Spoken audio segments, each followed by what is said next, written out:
अस्सलाम वालेकुम। तब नईना लाइव थोक चरमनी अहमबगे लाइव तो थुन्ना थुन्ना पाउदो हाई के मथोंगम नाई होद्रे मयाम के कमेंट्सु लौवा मथोंगम नाई होद्रे अदुना लाइव से तब नईना फजना चारे थकलेगा मयाम को पाउदो फाउगे मयाम को पाउदो सुनाइना गाइना थोक चरमनी कनागुंबा ऑनलाइन दे लेबा तारगदी दम चंगेलौ पाउ से हाइजरम गई मी येंद्रदी इसासु तंथबम याविको पाउ से तहलबा कांदा अदुना मरम ओरगा इन थोक चरपनी अहमबगे लाइव तो खरसु थोकरे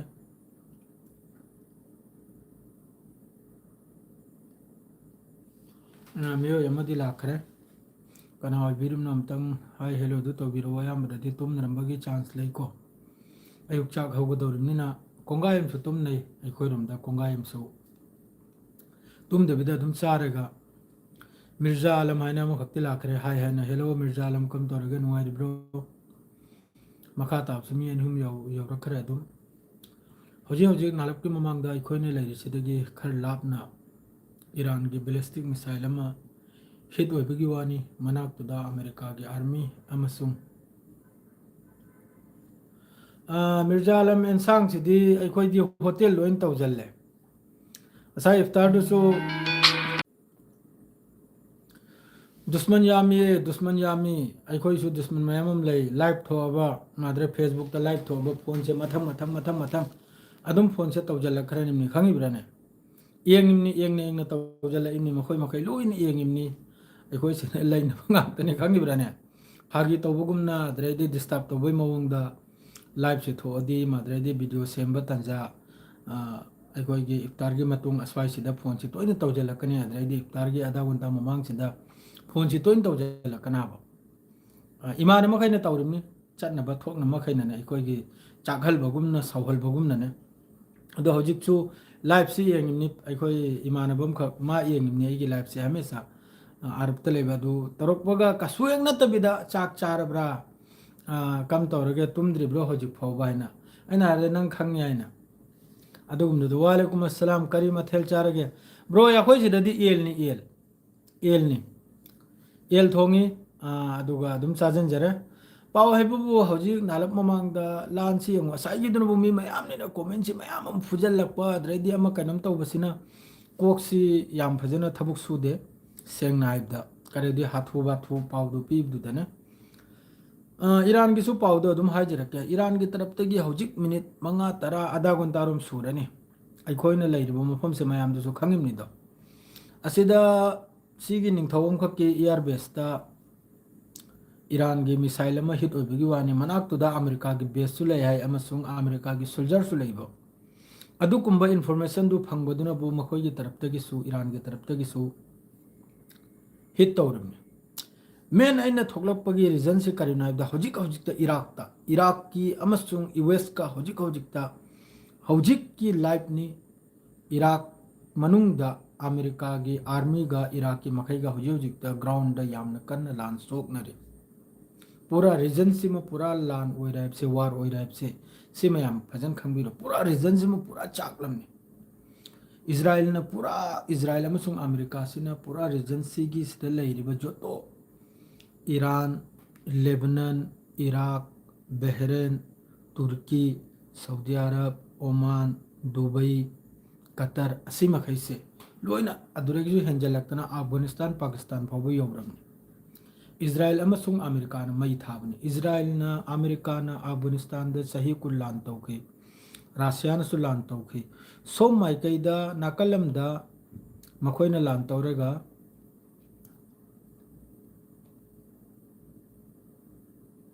येंगो सी ब्रो ना हौजिक आसिफा सिफना हारिसी अचुमवानी मखोइगी चिदाइना अहम हायरममनी इजराइल की मनुंगदगी करिगुम्बा मखोइगी डिफेंस का मरी लेनबा फोटो अमसुंग वीडियो शेयर तौबा तारगदी अदुगुम्बा मीदु फागतलेगा $100 फाइन अमसुंग था तरुक नतगा था तरेत की जेल बस इजराइल की तरफ तगी परमिशन पीरिसी करिनाइबदा सिविल मफमदा इजराइल की सिविलियन मफमदा करिगुम्बा ईरान ना स्ट्राइक तौबा तारगदी अदुगी फोटो वीडियो शेयर तौबा यानी सोशल मीडिया दा अदुगा डिफेंस का मरी लेनबा मादुगा गवर्नमेंट का मरी लेनबा मफम की फोटो वीडियो थांगत तारगदी जेल चाक चानी सिन इजराइल की सी लान होद्रिंगैदा लाउथोखरमनी अमसुंग मखोई की मोबाइल दा सिगुम मैसेज सी चखरमनी गवर्नमेंट की तरफ तगी अदरदी हौजी लोइमतेन नुंगारि भाइबु लोइमक्तगी हेना इजराइल मनुंगदा कट्टरपंथी है खंगदना लोइमक्तेना इस्लाम की अगेंस्ट फिलिस्तीन की अगेंस्ट ईरान की अगेंस्ट स्टेटमेंट पीबा स्मोर्टिस हाइरिबा मिवैदुगी मसानिपा ngasi लेबनान की एटेक्ता सोकपगी वानी मखोई मियोई निपाल सिद मियोई मंगा अमा याम साथीने सोकपगी वानी हौजिकता लानसी ईरान की तरफ तगी बस मिसाइल खक्तने कापिसे सोमदा इराक मनुंगदा अमसुंग लेबनान बॉर्डर दा खुद की लान से हौजिक सिदनी खुद के आदि फेस टू फेस कपखाई थेंगाई निरिजे हौजिकता पाउदा एक्स मोई की हैंडल लाई इराक मनुंगदा इराकी का अमसुंग यूएस फोर्स का यामना थीन हौजिकता लान तौनरिसिनी हौजिक अदुगा लोइनना अमक्का हिजबुल्लाह की तरफ तगी कइनोम शेयर तौर वीडियो में शेयर तौर मखोइना कइनोम तौबगी अटैक तौबगी ने अदुना बो कराइदुना हाइबदा इजराइल मनुंगदा सिदे heavy battles are taking place between Iraqis and US force at the moment. Hojik moment sida Iraqi force amasung US ka yamna kanna kapkhai thingai na bugi video de soine Facebook ta hakula kani adugi matungda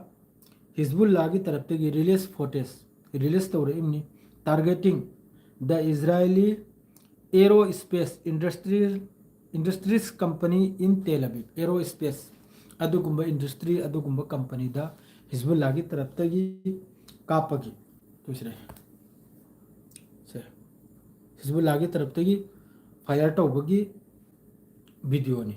fire तौबगी Hezbollah की तरफ तगी अदुगा हौजी मखोइना खलंबसिना बो पाउसी details सिगी live से यारे मखै मयामसु यंगनब share अमसुंग कनम तो थोकपिरमु यंगनब मरु मता मखैना Iran 1986 1985 अद्वाइदुदगिने को missile सेंब हो रही से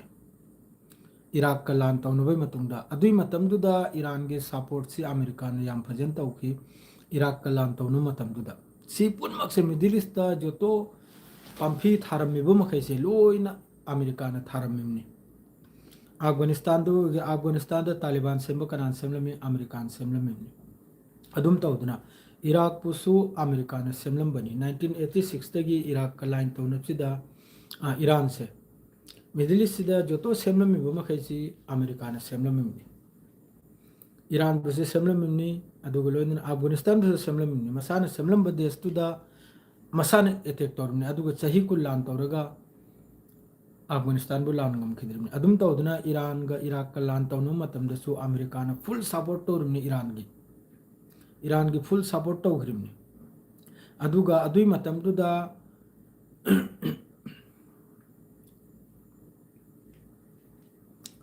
ब्रदर लुपा चंगा तो पिर उहार के लुपा चंगा से करी मोंग दे पिरकने हारक लोइन आइगोन दे करीमता लेते महोय की स्कैनर दु लेते अदुई मथक्ता जोतो इंडिया की यूज तौर मैदो अम भाव लेते अदु कम नो इन थारक दौर से अदुगा बैंक दगी नंगी लुपा चंगा दु थाबे याते इसेंग सेंग बिवानी बैंक दगी लुपा चंगा दु थाबे यादा चंगा दु थाबे दमक्ता लुपा निफुम को खर्च तो मथौताय करायदसु थाबगी उपाय लेते इसम सम इसेंग संग नोंदा हाइरिमनी करायदि ऑन द महोयगी यूपीआई हाइब्रा इंडिया की जो पेमेंट होइबदो अम फाव आइगी मोबाइल अम फाव यावदे अदु मथक्ता आइगी अकाउंट हाइदगी ट्रांसफर तौबसु यादे Seng हाइबदा आइगी account high NRI account नि हाइदगी लोकल ट्रांसफर सु यादे बस आइदा पैसा थाजल बखक्तनी इंडिया दगी अदुगो विड्रॉ तो बखक्तनी आइदगी ऑनलाइन दा कनम तो बम फाव यादा अदुना अदुमा पोई यंगे तो मिदा हाइरगे यंगे जो कनम तो निब्दो तफलके अदुनी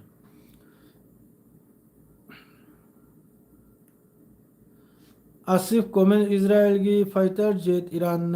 थोम थद्रो अमतंग हाइब आसिफ इजराइल की फाइटर जेट मंगा सुग्रे हजु फावदा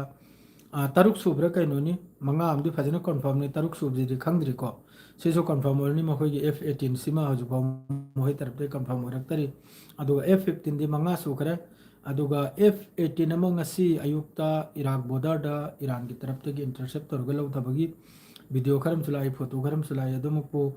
sumibra lalibra hojik su Abraham Lincoln da arang Iran ki taraf tagi strike torga America ki taraf tagi hoji hari adugumba kharam ta strike taw da asida punamak se hoji yangu loimak ki dunia da lairiba country punamak ki makhong te kadarne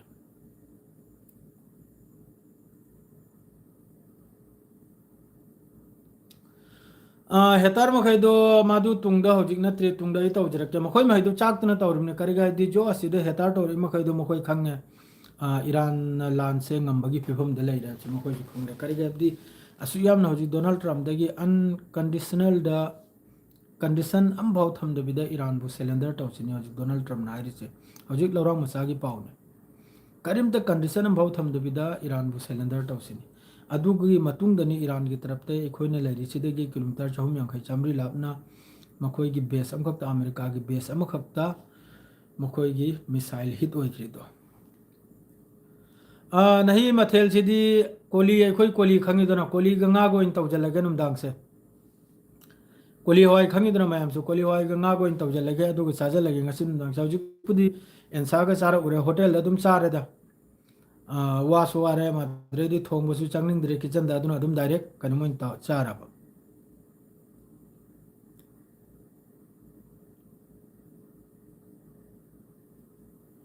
brother फेर्डिनेंट हाइबा Facebook page अमा लई असी कमाइने तौसिनो bro I Facebook ता जो तो comment तौरैबा अमा तौरैसे अफबसु फत्तबसु अमा फावै हलबंगमद्री आइगी अचौब भूलनि करगैबदी आई सोम the pav येंगनिरा news तगी पाव थिदो कनिरा करी करी ओरिमनो अदु तानिरा ना होय रिप्ले हनिरा असि आई करिमता ngamjadre इंशाल्लाह सोयदमकी लांचिना खजितंग फिबम हम तारकपदा लोइमकी कमेंट अमसुंग लोइमकी सवाल जवाब लोइना 100 to 100 आइना हलगनी करगा दिंग असि सी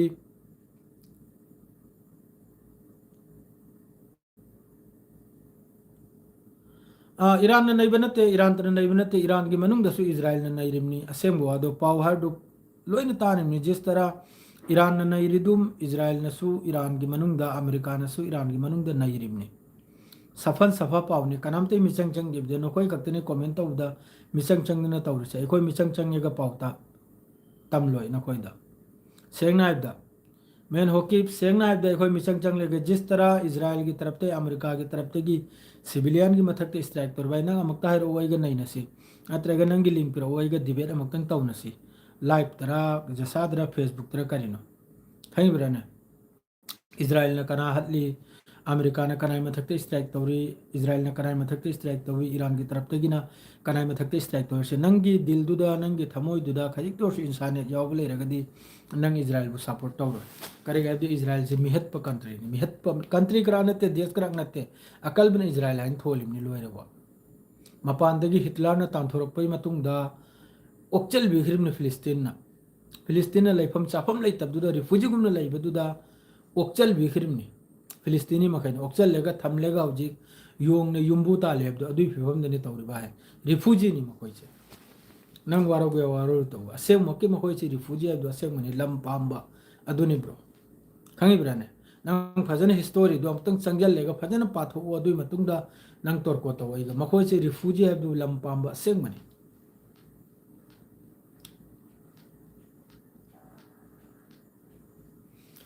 इंशाल्लाह सोयदमकी ईरान की सुमाई पाक मान लांदबो रगदि मान अचुंबा मागे दिल द करिगुम फत्तबा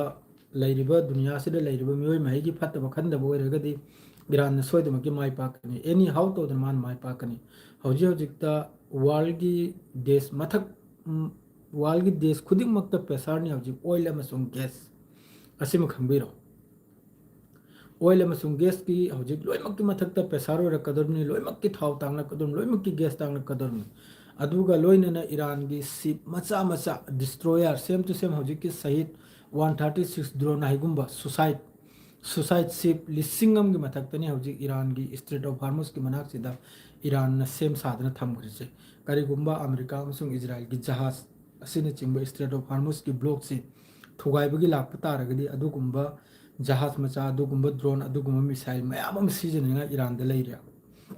अलोइबिदा इन हाइड्रो लान से स्ट्रेट ऑफ हॉर्मुज तला कदरना अदु लाइमनी हजुक अमेरिका की तरफ तगी मोहगी navy group to strait of Hormuz तमना लाइसिनी दो ईरान सु यामना खौरांग न ngaire अदु लान तौनु मतुंग करम जहाज न लुपी करम जहाज न लुपते लोय मखंगनी अदु हजुक फावदा कनुम खुदिंग मक्से अखोगी मेन पॉइंट मखै जे ईरान की मखुतनी अदुननी ईरान ने लान गमे हादो सोमदा हुती की सपोर्टर रेड सी पूरा ब्लॉक नि अदुगा सोमदनबु ईरान की IRGC अमसुंग ईरान की नेवी की माइकेदगी स्ट्रेट ऑफ हॉर्मुज पूरा ब्लॉक नि असिगी मफम अनि सिदगी दुनिया की कारबार से चली रिंग दुनिया की ऑयल मिडिल ईस्ट की ऑयल पुनो मिडिल ईस्ट तगी थाव सी पुथोक्तरेगा कराय दगी नोना अखोगी असम दगी कोच छिरो इंडिया दे कोच छिरो इंडिया द थोब्रो थाव से कम मफम द थोबना रसिया चाइना द पाव थोकता बस मिडिल ईस्ट सिदगी अल्लाह की हुकुम दगी अल्लाह की रहम करम दगी लाइबाक मनुंग दगी अदुगुंबा खजाना थोगल्लेगा मयाम पुरमक से नुंगाइरिमनी अदुगुंबा खजाना थोगलिबा मचिंदु ईरान की तरफ ते बंद तौजलेगा कम न नुंगाइगे दौरिसे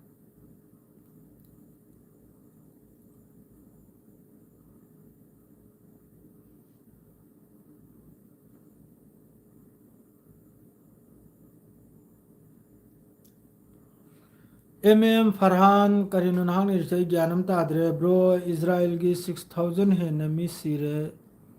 रिसिंग चुम्ब्रो 6000 क्राक्ति करा दिसो इपा थेंग न दे हजु फावबा इजराइल दा हजु फावबा सिरिया न मखोई की अल जजीरा की तरफ की रिपोर्टर से मी त्रामा थोय अशोक पनबु काब यामनु मिली सिंग वो चात्रुलम सोक्रमने अशोक पा हजु योबदा हेन सिरमगनी सोयदमकी अइना हाइरुद्रे अहमदा इजराइल मनुंगदा इजराइल की नुकसान होइबा वीडियो सोशल मीडिया दा अपलोड तौबदा लुपा समगा फाइन नि अमसुंग था मंगा गिरे तरुक गिरे जेल नि आइना अदुना कनाम तसु वीडियो मा अपलोड तौरपगी खेमता नत्रे अदुगा अखोई की मिडिल ईस्ट सिदसु यामना कन्न फागलिको करिगुंबा गवर्नमेंट की तरफ तगी हाइदोरक लेत्रगदे गवर्नमेंट की तरफ तगी स्टेटमेंट पिरक लेतबिदा गवर्नमेंट की तरफ तगी इशू तौरक्त्रिंगदे करिगुंबा पब्लिकना फोटो वीडियो सोशल मीडिया दा अटैक तौबगी स्ट्राइक तौबगी फोटो थांगत पदारगदि माबु डिपोर्ट अमसुंग जेल डिपोर्ट माने सिदगी माबु तांथोखिबा मिडिल ईस्ट ना होय माबु जेल अदुगुंबगी सजा सोमदसु कानून अमा कतर की तरफ तगी बहरन की तरफ तगी नाइखिबगी वानाबा इंशाल्लाह सोयदमगी तौरके मादु लाइव सिदे ने हजे पावदु मसांग ने पाथबदु वारे नापतंग पोथा गए ने लाइव से अहम भाई लाइव तो मथोंगम ना होद्रे हाथोबा तो तौबदा अदुग लाइव से तब नहीं थोलपन एवं ईरान द 1986 85 तगी खुचु खुलाई सेमना अमेरिका का लान तो ने लांगजलप तारगदे ईरान द याम साथिना खुचु खुलाई से लैराब ईरान की मिसाइल ममांग द खरने मवांग द 1995 तरा 91 रा अहम द ईरान ने सो तौबनाबा मागी मिसाइल टर्नल से किलोमीटर सांगना लेकिरिमना वार हेछि लाख लाख लेकिरिमना अदुदी ईरान हौजिक सीजन से 5% गुम्बा 10% गुम्बा ओइरमगना आई वाखलदा हौजिक फावदा तो ईरान पामेसिनबु लान से यामना सांगना चिंगथोकपा अदुगा मिडिल ईस्ट अमेरिका की बेस मखैजी लोइना मखोई राडार सिस्टम से मखोई राडार पुनमक से मिडिल ईस्ट थमलमिबा राडार पुनमक से मिडिल ईस्ट की दमकता नते इजराइल की दमकतनी करिगायदि अदुगुंबा राडार दुना इंटरसेप्ट तौरिसी किलोमीटर लिसिंग अम फावबा ईरान की तरफ तगी मिसाइल से फायर तौबने सिग्नल लाकपने इजराइल सिग्नल यौख्रमने अदुगुंबा मिसाइल दो अदुगुंबा मफम द टारगेट ने आइना अदुगी मतुंगिना इजराइल की तरफ तगी आयरन ड्रोम पेट्रियोट थार एरो असिमखैजे फायर ओइरिमने अदुगुंबा मिसाइल दो फायर तौबगी दमकता ईरान ना ड्रोन अमा कापअदि ईरान की ड्रोन दुगी ममल से लुपाम ने हन लौरो अदुगी इंटरसेप्ट तौबगी ममल दु लुपा 15 ने हन लौ अदुदनी हौजिकी लान से ईरान की ड्रोन शहीद ड्रोन अहमदा 10 to 20,000 ने अदुग इंटरसेप्ट अमा अदुगुंबा शहीद ड्रोन दु लौथबैदमक्ता कापखलकपा मखोईगी मिसाइल दो 1 मिलियन मिसाइल अमगी ममल 1 मिलियन यंख्रो अदोडी सोमद 10,000 दुगा 1 मिलियन के हिसाब तौरकदोरमी अदुरनी ईरान की तरफ तगी लिसिंग अहोंग drone अहोंग missile कापचलिदो अदुरा Saige मखोईगी interceptor missile मकई से शॉर्ट ओइनबा वाटनबा अदुगी पॉलिटिक्स नि अदुगी अदुनाबा पॉलिसी से वार अदुई मतुंगनाबा ईरान ने चथरई से खुरचो ओहलिम नाबा साइगे मखोईगी इंटरसेप्टर मिसाइल जी लोई खिपता डी करी नमा डिफेंस तौनी इजराइल करी ने डिफेंस तौनी अमेरिकन बेस करी ने डिफेंस तौनी तौनिगाई लेतरे ईरान की मिसाइल तपना चलसु कनम तौना ओंथोकना स्लोली ओइना पाइरसु कन्न पाइजलसु हिट ओइरे करेगल इंटरसेप्टर लेत्रमनिना अदुई मथक्ता खर्चो हजिक फाउद 3.7 बिलियन लान फाउबा हौद्री 100 आवर्स ता अमेरिका की खर्चो सी 3.7 बिलियन असी पुनमक लोइन कोक की लान नि ईरान अमक्तनी फायर तौखरिबा कुर्दिस्तान दा खजितंग सिविल वार गुमना ईरान की मनुंग से लान थोल पय तरपुर अमक्तनी फायर तौखरिबा लोगे इराक की मखोई लीडर मखैगा कुर्दिस की लीडर मखैगा फोन वारी सानबई वाने अमक की स्ट्राइक अदुगा हौजिक यूएस अमसुंग इराक की मखैगा हौजिक इराक मनुंग यामना थीन नोंमै कापनरी हौजिक अल जजीरा की करी अपडेट लापनो अमतंग यंखिगे सांख्रे यंखिद्रिजे पुंग तरा यौखरे नापतंग पोथागे अदुगा हौगलेगा तपनेंगना हौरेल पुंग मखाय अनि गिद्रो पाउ पिजरके मयामदा अल जजीरा दे करी लापनो अमतंग यंगसे सिदा ट्रम्प ना हारिसिनि ट्रम्प वांट्स अनकंडीशनल सरेंडर एट एस अटैक कंटिन्यू करीगुम्बे सिलेंडर तौदु तारगदी कंटिन्यू अटैक तौनुसिनि ट्रम्प की तरफ तैरसे सीरसु आई वखलदा ईरान सिलेंडर तौनेसी थाजदे तौसु तौरो अदुगा चाइना की तरफ तगी याम साथीना मते मोंग की लापगी पावनि को तारसेसु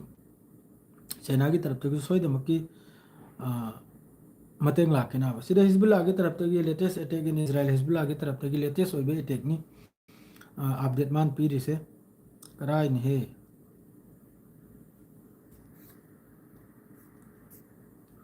वालेकुम अस्सलाम यूएसए को पायरबनी कोक पायरदबनी नते यूएसए कोक पायरेने मथोंग नाइद्रे चंगजलुरगा करम दोसानो सिनी मखोइसु लांथोकफम खंगद्रे नांथोकले कीद्रे चेले हायरनी अदुना अकल बसिकुंब पेसार माइ कई मरी दगी रिजिम मखैसिबु ग्रुप लैरबा मचा ग्रुप लैरबा इराक के अगेंस्ट असि मखैसु खुचुगलाय पीरेगा सिविल वार गुम थोलबा अदुगुमा मरक्ते पुलम लिथोकपगी अदुगुमै फिफम नि मान हौजिक तौरिसे United States aims to control Iranian space within 6 weeks. White House तगी week तरुक के मनुंग दा Iranian space से मखोई की कंट्रोल दा तौबगी वाने से मपुंजरसु ओइरोन मखसा की माने कंट्रोल दा तौरसु ईरान की अहम द एयर डिफेंस दी लोय करने मखोई की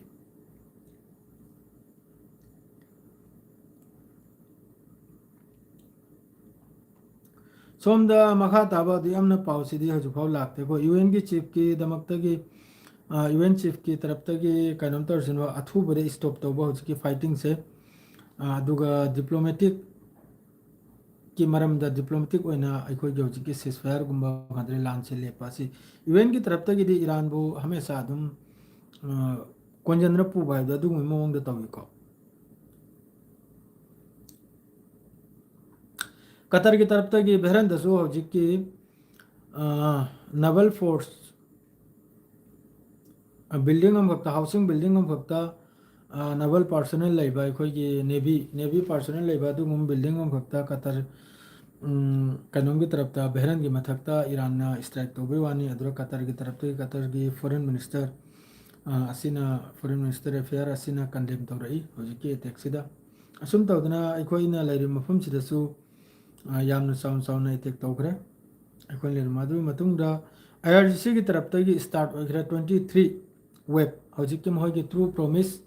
फोर्डू की मतुंग इनबा कुलहुमथोइ सुबा मिनिट गंता में मांगदा होखिबसिना सागी अखोइना लेरिसिदा हिट ओइरिसुसिनिदो अदो मयाम पुनम अइना हाइजनिंगबदी ईरान की दमकतसु अचुंबगी दमकता मयाम पुनम सपोर्ट तौबिउ अमसुंग दुआ तौबिउ लेबनान की दमकता लेबनान दसु याम साथिना खोतिनी याम साथिना नुकसान नि ईरान मनु दसु याम साथिन सोइनी सोकपगी मतुंग इना ईरान की तरफ तगिसु मागी मिसाइल काप ड्रोन काप लेपते हजु फावबा अदुगा अमेरिका अमसुंग इजराइल न खलंब वखल पुनमक इसिंग उन्दना चखरे पूरा मखोई की मेहनत मखोइना खंजरम वखल पुनमक लोइना मांगिमने हजिकता मखोइना खलंबा अदुना अलोइबिदा मखोई थुपचल लेगा जिस तरह अफगानिस्तान दे थुपचल लेगा चखिबदुम मखोई जो ईरान दगी थुपचल लेगा अलोइबिदा चकदनु सीगनी चुमी ईरान की सुमी मेमम सीगनी अतैते की सुमी मेमम सीगनी अदुमपु अलोइबिदा इंशाअल्लाह ईरान की जॉय होइनी सियार के लोजरगन सिगी लाइफ से सलाम अलैकुम।